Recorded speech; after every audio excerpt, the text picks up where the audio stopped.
देखिए आज जो है हम न्यूट्रिशन इन ह्यूमन बींग्स पढ़ेंगे। इसके पहले थोड़ा सा जो है हम लोग न्यूट्रिशन के बारे में जाने थे, कार्निवोर्स, ओमनिवोर्स, हर्बीवोर्स, जो भी आपका लाइफ प्रोसेस का जो पहला सेगमेंट है डाइजेस्टिव सिस्टम, न्यूट्रिशन। तो न्यूट्रिशन में डिफरेंट डिफरेंट एनिमल्स में, डिफरेंट डिफरेंट ऑर्गेनिजम्स में कैसे कैसे न्यूट्रिशन होता है लिविंग बींग्स में, उसके बारे में हम लोग जाने थे। और आज हमको पढ़ना था न्यूट्रिशन इन ह्यूमन बींग्स, यानी सीधे सीधे कह लीजिए कि हमको ह्यूमन डाइजेस्टिव सिस्टम पढ़ना था। देखिएगा, ह्यूमन डाइजेस्टिव सिस्टम स्टार्ट करते हैं तो सबसे पहले थोड़ा सा हम अपनी बॉडी के बारे में जानते हैं। जैसे सिमेट्री आपने पढ़ा होगा, तमाम तरह के 9th में भी सिमेट्री पढ़ा के, रेडियल सिमेट्री है, बायलैटरल सिमेट्री है। तो बायलैटरल सिमेट्री की अगर हम बात करें तो बायलैटरल सिमेट्री में ये होता है कि अगर हम कोई एक ऐसा ऑर्गेनिज्म है, उसके बॉडी को दो पार्ट में ऐसे डिवाइड करते हैं तो वो आमने सामने का जो इमेज बने वो मिरर इमेज बने, ठीक ना, एक दूसरे का जो है क्या बने, मिरर इमेज बने। हम विसरल ऑर्गन की बात छोड़ देते हैं, लेकिन अगर जो भी हमारे एक्सटर्नल ऑर्गन है उनकी बात करें तो आप देखिएगा, अगर हम अपनी बॉडी को यहाँ मिड से डिवाइड करना शुरू करते हैं तो मिड से डिवाइड करेंगे तो क्या होगा, एक मिरर इमेज बनेगा, एक आंख इधर, एक आंख इधर, और ये भी अंदर चले जाएंगे तो एक हाथ इधर, एक हाथ इधर, एक पैर इधर, यानी मिरर इमेज हम क्या कर सकते हैं, यानी कह सकते हैं कि हमारे बॉडी में क्या भाई बायलैटरल सिमेट्री है। अब देखिएगा, ये बायलैटरल सिमेट्री हम बता इसलिए रहे हैं क्योंकि सबसे पहला काम ह्यूमन डाइजेस्टिव सिस्टम, अभी जब हम टीथ पढ़ेंगे तो यहाँ पे इसको थोड़ा सा आपको समझना पड़ेगा। देखिएगा, आपको पता है कि भाई सबसे पहले एक चीज ये जानिए कि डाइजेशन, जब हम कहेंगे भाई डाइजेशन क्या है, जैसे फूड हम लिए वो डाइजेस्ट हुआ, तो डाइजेशन एक टर्म आएगा डाइजेशन का, आपको आपके नोट्स में डेफिनेशन भी मिल जाएगा कि व्हाट इज डाइजेशन। सीधे सीधे एक लाइन में मैंने उस दिन बताया था कि होलोजोइक मोड ऑफ न्यूट्रिशन क्या है। वही होलोजोइक मोड ऑफ न्यूट्रिशन जो था, एक तरह से कह लीजिए कि हमारे में वही डाइजेशन है, उसी क्योंकि वही मोड ऑफ न्यूट्रिशन हमारी बॉडी में होता है। वो क्या था भाई कि कॉम्प्लेक्स फूड मटेरियल को क्या किए, कॉम्प्लेक्स फूड मटेरियल को सिंपलर फॉर्म में कन्वर्ट करना, यानी कह सकते हैं कि breaking down of complex food material into the simpler form is called digestion. जितने कॉम्प्लेक्स फूड मटेरियल को जितने जितने सिंपलर फॉर्म में हम तोड़ते जाएंगे, चाहे वो हमारे टीथ तोड़े, चाहे हमारे जो भी हमारे बॉडी के अंदर डाइजेस्टिव जूस हैं, गैस्ट्रिक जूस हैं, वो तोड़े, ये सब के सब क्या करेंगे भाई, डाइजेशन का ही काम करेंगे। अब देखिएगा, हमने अगर ये बोलना भाई डाइजेशन क्या है, तो डाइजेशन है कि कॉम्प्लेक्स फूड मटेरियल को सिंपलर फॉर्म में तोड़ना। Digestion is a process in which the complex food material gets break into simpler form. आ गया समझ में? अब ये जो डाइजेशन का प्रोसेस है, जो हमारा डाइजेस्टिव सिस्टम है, वो कैसे वर्क करता है। देखिएगा, सबसे पहले हम कहेंगे भाई डाइजेशन शुरू कहां से होता है, यानी कॉम्प्लेक्स फूड मटेरियल को हम सिंपलर फॉर्म में तोड़ते कहां से हैं, तो अगर थोड़ा सा आप कॉमन सेंस लगाएंगे तो कहेंगे थाली से, क्योंकि थाली में एक रोटी है, पूरी रोटी उठाकर तो आप डायरेक्ट खाते नहीं हो, ब्रेक करते हो ना, यानी पूरी रोटी क्या एक कॉम्प्लेक्स है ना, पूरी रोटी अगर है तो मान लो एक कॉम्प्लेक्स स्ट्रक्चर है, अब इसके आप जितने फ्रेगमेंट्स में तोड़ते हो वो सब के सब क्या हो जाते हैं, सिंपलर फॉर्म हो जाते हैं। तो ये तो मान लीजिए हमारे बॉडी के आउटसाइड की बात होगी, लेकिन हम बॉडी के इनसाइड की बात करें तो सबसे पहले कहां से ब्रेक डाउन होता है भाई, तो हमारे माउथ से। क्यों माउथ, यानी बकल कैविटी से। क्यों? क्योंकि जब हम कोई भी फूड का निवाला अपने मुंह में डालते हैं तो सबसे पहले उस पर हमारा टीथ एक्शन करता है। जब तक हमारे फूड पार्टिकल पे टीथ का एक्शन होता है तब तक इसको हम बोलते हैं फिजिकल डाइजेशन। क्या बोलते हैं? Physical digestion.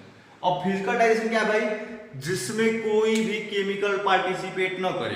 अब आप सोच रहे होंगे कि जब टीथ एक्शन करता है तो सैलिवरी ग्लैंड, तो जब सैलाइवा सेक्रेट हो, यानी टीथ के एक्शन के ठीक बाद जब हमारे टंग पे फूड पार्टिकल पहुंचते हैं तो वहां पे सैलाइवा का सेक्रेशन होने लगता है। और टंग का काम क्या है भाई, बोलने में तो सहायता करते हैं, उसके साथ साथ जब हम डाइजेशन में देखेंगे तो हमारा टंग क्या करता है, फूड पार्टिकल में सैलाइवा को मिलाता है, ओके, उसको बोलस का फॉर्मेशन देता है। ज्यों सैलाइवा मिलने लगा फूड पार्टिकल में त्यों हम क्या कहें उसको, केमिकल डाइजेशन। तो फिजिकल और केमिकल समझ में आ गया।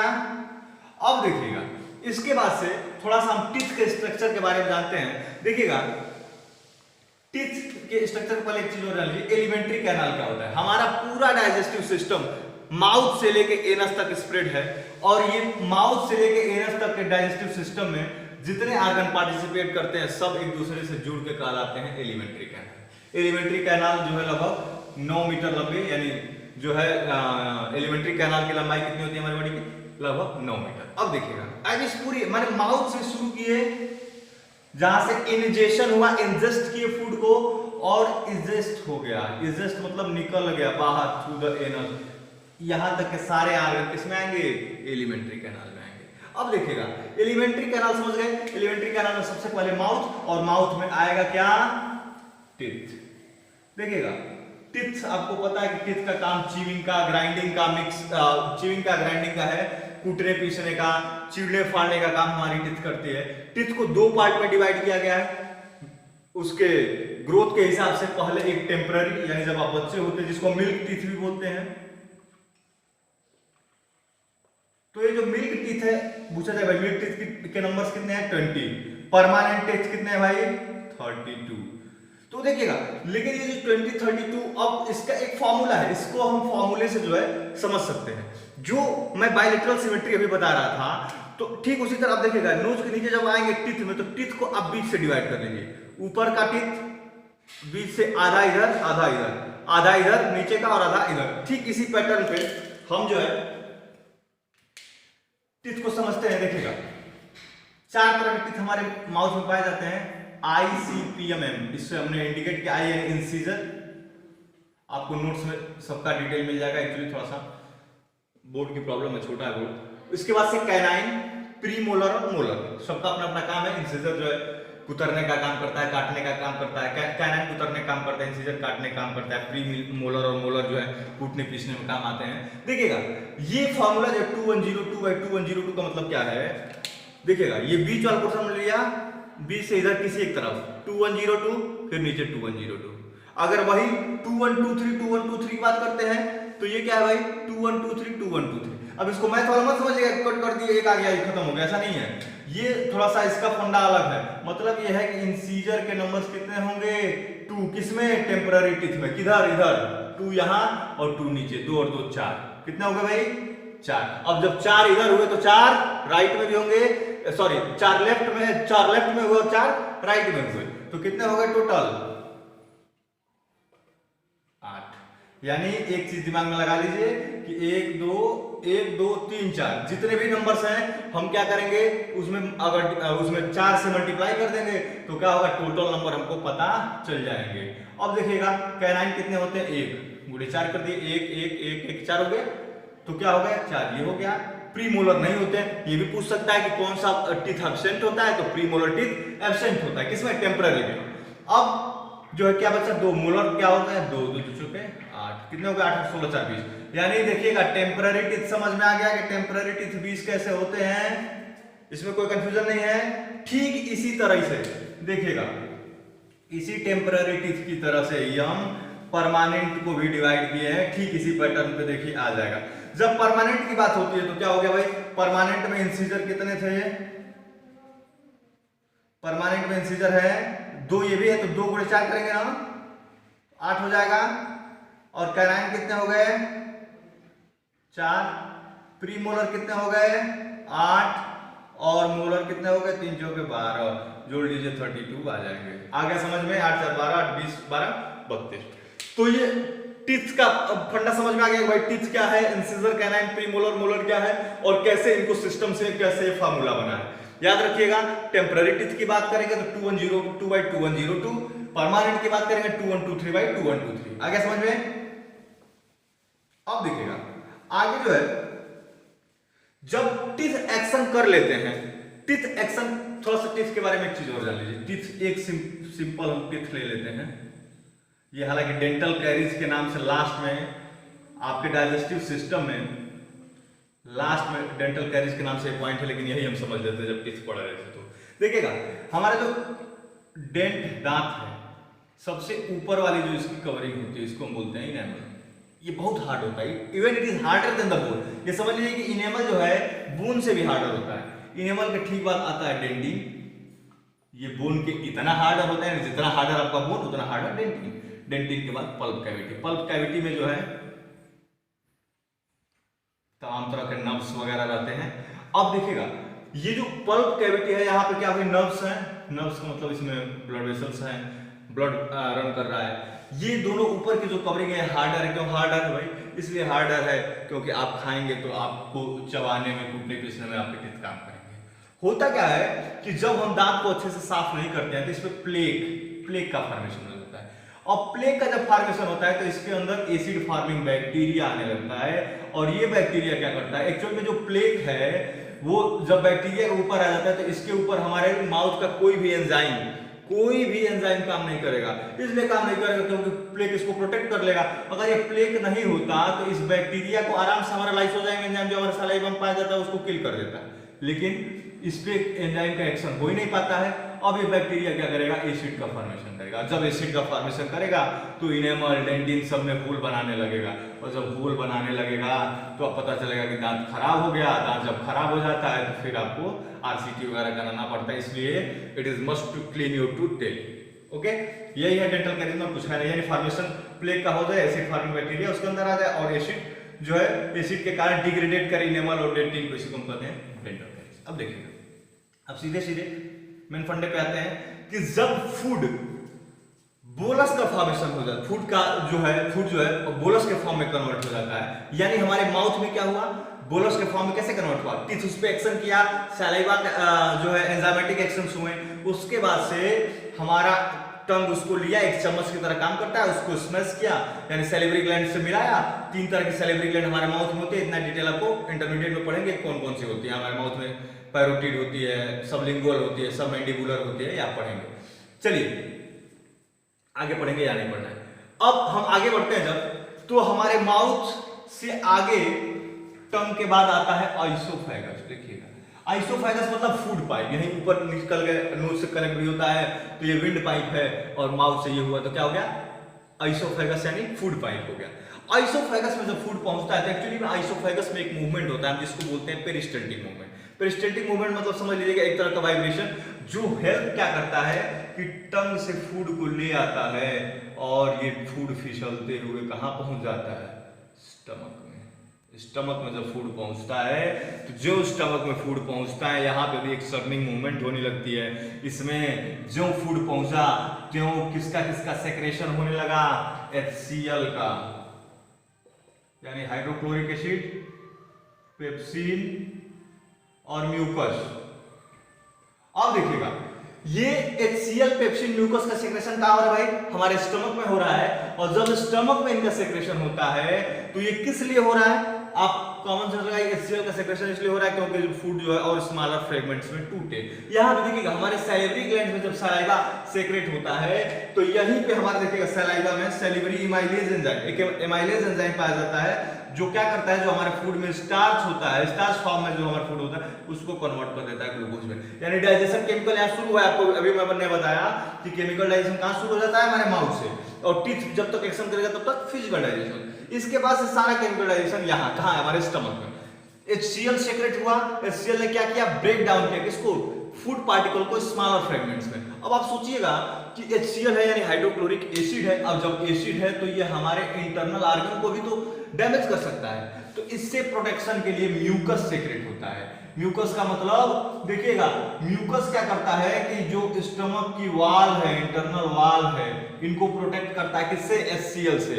अगर नहीं अच्छे से सेक्रेशन होता है म्यूकस का तो कभी कभी ये पता चलता है कि फला को अल्सर हो गया। तो अल्सर होने का मतलब क्या है, जो HCl है वो ज्यादा सेक्रेट हो गया, म्यूकस कम सेक्रेट हुआ, म्यूकस प्रॉपर सेक्रेट नहीं हुआ, वो प्रोटेक्ट नहीं कर पाया स्टमक के वाल को, तो क्या हो गया, इंजर्ड हो गया आपका स्टमक का वाल, और जिसके कारण अल्सर हो जाता है। अब देखिए HCl क्या किया भाई, ब्रेक डाउन किया म्यूकस, और उसी में एक और एंजाइम पाया जाता है पेप्सिन। पेप्सिन जो है, पेप्सिन की एक क्वालिटी होती है कि वो तभी एक्टिव होगा जब कोई एसिड रहेगा, यानी एसिड के प्रेजेंस में, एसिड है ही HCl, इसी के प्रेजेंस में पेप्सिन एक्टिव हुआ।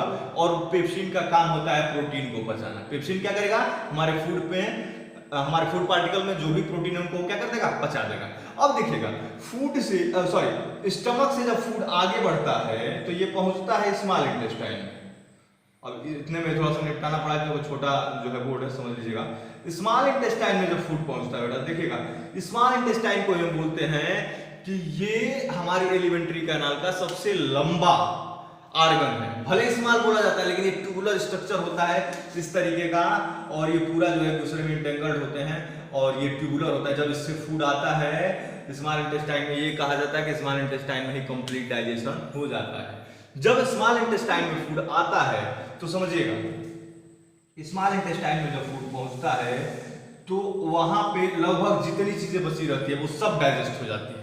अगर कुछ बचा तो लार्ज इंटेस्टाइन में जाता है और फिर वो एनस के थ्रू बाहर निकल जाता है।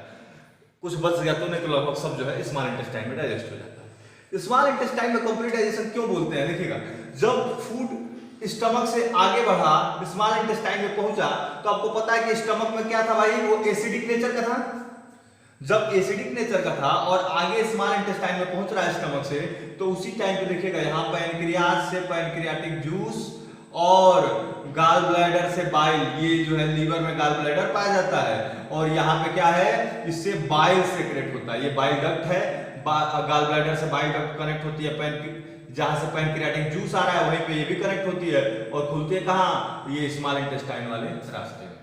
अब जब स्मॉल इंटेस्टाइन में फूड पहुंचा तो वो एक्चुअली में एल्केलाइन हो गया। क्यों हो गया, क्योंकि उसमें बाइल क्या कर रहा है भाई, एक्शन कर रहा है। बाइल क्या करता है कि एसिडिक नेचर, बाइल का दो काम होता है, ये जो बाइल जूस है जो गाल ब्लैडर में हमारे पाया जा रहा है उसका दो काम है। देखिएगा जो किसको एसिडिक नेचर जो है किसका, फूड का, उसको एल्केलाइन बनाएगा और दूसरा काम क्या करता है कि अभी आपको पता है कि प्रोटीन पचा कहाँ, पेप्सिन ने पचाया प्रोटीन को स्टमक में, इसके बाद से जो फैट रहता है उनको भी ये क्या करता है, बाइल फैटी एसिड में फैट को भी क्या कर देता है, डाइजेस्ट कर देता है, यानी फैट को ब्रेक डाउन कर देता है।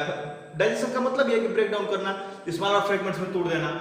और उसके साथ ही साथ जो है जब पैनक्रियाज से पैनक्रियाटिक जूस सेक्रेट होता है, तो देखिएगा पैनक्रियाज से जब पैनक्रियाटिक जूस सेक्रेट हुआ तो वो क्या किया, उसमें जो है पैनक्रियाटिक एमाइलेज का नाम अभी हमने लिया कि एमाइलेज कहां पाया जाता है, सैलिवरी एमाइलेज भी पाया जा रहा था। तो वो क्या कर रहा था, स्टार्च को ग्लूकोज में कन्वर्ट कर दे रहा था। फिर इसके बाद से ट्रिप्सिन, देखिए लगभग जितने सिन मिलेंगे आपको वो सब के सब प्रोटीन, जैसे पेप्सिन, ट्रिप्सिन, आगे इरेप्सिन वगैरह मिलेगा। तो ट्रिप्सिन क्या करता है, ट्रिप्सिन भी प्रोटीन को पचाता है, लेकिन ये ट्रिप्सिन कहां पाया जाएगा, स्मॉल इंटेस्टाइन में। फिर लाइपेज एंजाइम पाई जाएगी जो वो भी स्मॉल इंटेस्टाइन में पाई जाएगी और वो क्या करेगा, इमल्सिफाइड फैट को ब्रेक डाउन करेगा फैटी एसिड और ग्लिसरॉल में। जैसे देखिए कार्बोहाइड्रेट का जो है डाइजेस्ट होता है, डाइजेस्ट होने मतलब ब्रेक डाउन होता है सिंपल फॉर्म में, तो बनता है ग्लूकोज। प्रोटीन ब्रेक डाउन होता है अमीनो एसिड में, फैट्स जो है फैटी एसिड और ग्लिसरॉल में टूट जाते हैं। टूटने का मतलब जब भी टूटने की बात हो, ब्रेक डाउन की बात हो तो डाइजेशन की बात, ठीक है। डाइजेशन का मतलब हुआ क्या, ब्रेक डाउन होना। कॉम्प्लेक्स फूड मटेरियल का किसमें ब्रेक डाउन होना बेटा, स्मॉलर फ्रेगमेंट, सिंपलर फ्रेगमेंट में, ठीक। अब देखिएगा जब स्टमक से फूड पार्टिकल आगे बढ़ते हैं तो क्या हुआ, पैनक्रियाज से पैनक्रियाटिक जूस और लीवर में गाल ब्लैडर पाया जा रहा है, जिससे क्या हुआ, यहाँ पे आया बाइल और बाइल और पैनक्रियाटिक जूस पहुंच गए स्मॉल इंटेस्टाइन में। छोटा सा स्मॉल इंटेस्टाइन है, समझ लीजिएगा हायर एक्चुअल में बड़ा। इसकी लंबाई स्मॉल इंटेस्टाइन की 6.5 मीटर्स होती है, सोच लीजिए कितना लंबा है। अब 9 मीटर की एलिमेंट्री कैनाल, उसमें 6.5 मीटर सिर्फ और सिर्फ स्मॉल इंटेस्टाइन। स्मॉल इंटेस्टाइन में जब फूड पहुंचता है तो वहां कंप्लीट डाइजेशन मैंने बता दिया कि क्या क्या, जैसे मान लीजिए बाइल आ गया, पैनक्रियाटिक जूस आ गया, वहां पे स्मॉल इंटेस्टाइन में तमाम तरह के एंजाइम्स सेक्रेट होते हैं जिनके कारण जो है फूड और स्मॉलर फ्रेगमेंट्स में टूट जाता है, यानी डाइजेस्ट हो जाता है।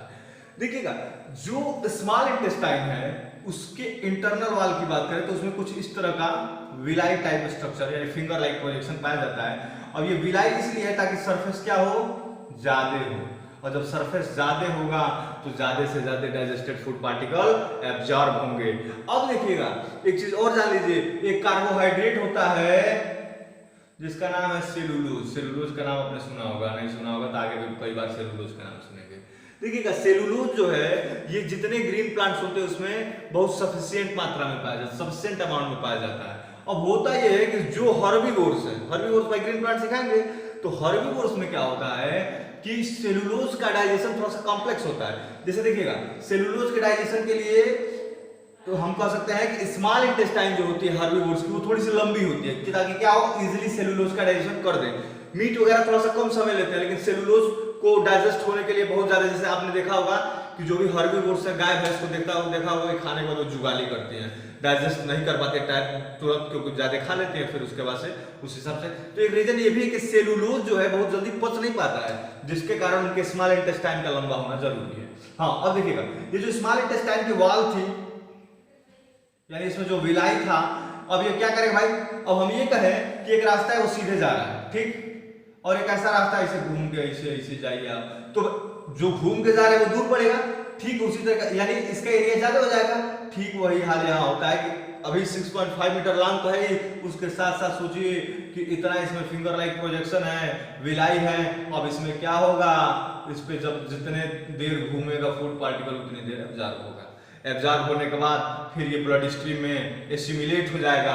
एसिमिलेट होने का मतलब ब्लड स्ट्रीम में मिलेगा और उसके बाद से पूरे बॉडी में रन करके जहाँ जहाँ जरूरत होगी हमारे टारगेट सेल को, जिस सेल को जितनी एनर्जी की जरूरत होगी, आपने पढ़ा होगा सेल में कि माइटोकॉन्ड्रिया में से जो है एनर्जी जो स्टोर होती है एटीपी के फॉर्म में, और फिर जो है वो ब्रेक डाउन होकर हमको एनर्जी देती रहती है। अभी हम आगे फिर रेस्पिरेशन इसके बाद है, रेस्पिरेशन में ये पढ़ेंगे भी कि कैसे जो है एनर्जी का ट्रांसपोर्ट होती है, कैसे कैसे एनर्जी पहुंचती है, फिर एनर्जी कैसे ब्रेक डाउन होती है, कैसे जो है हमारे वर्क में ये जो है सपोर्ट करती है, किस कैसे जो है हम एनर्जी का यूज करते हैं, कंज्यूम करते हैं एनर्जी को। अब देखिएगा, बाइल डक्ट समझ में आ गया, पैंक्रियाज समझ में आ गया, स्टमक समझ में आ गया, कैसे प्रोसेस हो रहा है ये समझ में आ गया। देखिएगा, ये स्मॉल इंटेस्टाइन से जब फूड निकलता है तो एक्चुअल में पहुंचता है लार्ज इंटेस्टाइन में, और लार्ज इंटेस्टाइन से घूमते हुए थ्रू द एनस, रेक्टम से होते हुए फिर एनस में आता है। एनस के through time to time waste product के रूप में आपका फूड डिस्चार्ज होता रहता है। यही जो लार्ज इंटेस्टाइन है, यहीं पे अपेंडिक्स, वर्मीफॉर्म अपेंडिक्स है, ये इसको वेस्टिजियल ऑर्गन मानते हैं। जब हम अभी आगे पढ़ेंगे जेनेटिक्स वगैरह पढ़ेंगे, फिर जो है पढ़ेंगे कि कैसे डेवलपमेंट हुआ हमारा, तो फिर वहां पे जानेंगे कि जैसे होता है ना कि हमारे जो एंसेस्टर थे उनसे और हमारा क्या कनेक्शन है, तो उसमें ये यूज आएगा अपेंडिक्स का। हम फिर आगे अभी आपका जो है लास्ट चैप्टर आई थिंक है या सेकंड लास्ट चैप्टर है, उसमें हम पढ़ेंगे कि मेंडल के बारे में, फिर और भी साइंटिस्ट थे, लैमार्क, डार्विन थे, तो उनकी क्या थियरी थी, कैसे जो है हम ये कहते हैं कि कैसे हमारा इवोल्यूशन हुआ है। एक्चुअल में इवोल्यूशन के बारे में हम जानेंगे, तो उसमें कहीं ना कहीं इसका यूज आएगा। ये एक्चुअल में है अभी वेस्टिजियल ऑर्गन के रूप में, इसका कोई बहुत यूज नहीं है अपेंडिक्स का हमारी बॉडी में। ठीक है, तो इतने में कोई दिक्कत होगी तो आप फिर ग्रुप में पूछ सकते हैं। दूसरी चीज आपको नोट्स मिल ही चुका है, तो एक सेगमेंट आपकी लाइफ प्रोसेस का जो ह्यूमन डाइजेस्टिव सिस्टम वो खत्म हो गया। इसके बाद नेक्स्ट वीडियो में जो है हम रेस्पिरेटरी सिस्टम के बारे में पढ़ेंगे, और हम ये उम्मीद कर रहे हैं कि आप सारे लोग जो है इस चैप्टर का नोट्स बना ही लिए होंगे। नहीं बनाए होंगे तो पीडीएफ मिला ही है, कम से कम इतना पोर्शन तो कंप्लीट ही कर लीजिए अपनी कॉपीज में। फिर नेक्स्ट चैप्टर जब हम पढ़ लेंगे, नेक्स्ट सेगमेंट जब पढ़ लेंगे इसका, तो फिर नेक्स्ट सेगमेंट को बना लीजिएगा। बाकी कोई दिक्कत होगी तो फिर आप ग्रुप में पूछ सकते हैं। Thank you.